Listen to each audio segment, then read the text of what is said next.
Hallo julle. Kom ek gee julle 'n bietjie Mariski wisdom on a Thursday. Soms moet mens stil word voordat jy kan sien wat werklik om jou omgaan. En julle, dis presies hoekom hierdie Mahindra.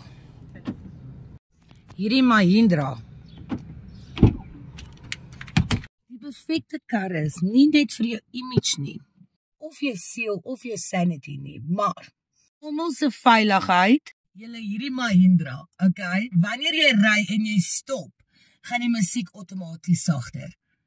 I mean, not giving away my age, maar sit julle nie ook die musiek sagter as julle die off-road drive vind nie? As in motoring and in life, partykeer kort jy 'n bietjie stilte, voordat jy 'n wyse besluit kan maak. En nee, hierdie is nie eintlik 'n advertensie vir 'n kar nie. Dis bietjie wisdom, maar terwyl ek julle aandag het, kom ek wys julle hoe deftig hierdie karretjie regtig is. Goeiemôre Piketjie, goeiemôre Mahindra.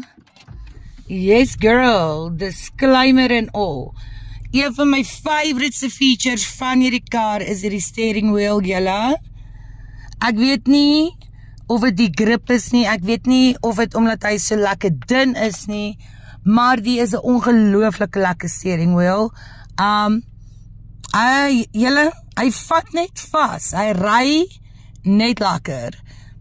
Okay, en dan een van my ander favorite features, want ek se bereid, is natuurlik die sunroof.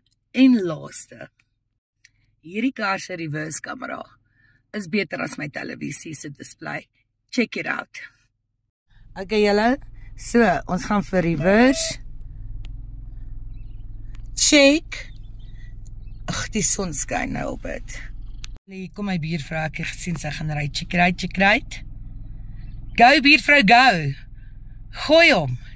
There you go. Jy moet nie so naby my Mahindra ry nie. I get triggered easily. Of die kar se sensors. Anyways julle.